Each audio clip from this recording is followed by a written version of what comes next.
বাবার হাত ধরে প্রতিমা তৈরিতে হাতেখড়ি। এখন পুজোর আগে বাবার স্মৃতি আঁকড়ে জোর কদমে চলছে তার প্রতিমা গড়ার কাজ।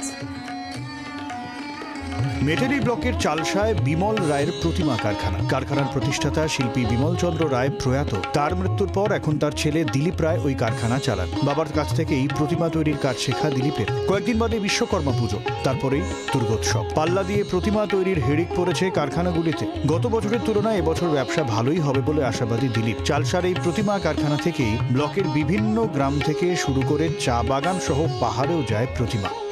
করছি ভালোই কিছু, সামনে বিশ্বকর্মা পুজো, তো বিশ্বকর্মা পুজোর কাজ চলছে আর কি প্রথমে। তার সাথে সাথে কদিন পরে দুর্গা পুজো হবে, দুর্গা পুজোরও কাজ চলছে একসাথে, তাড়াহুড়ার মধ্যে আছে এবার।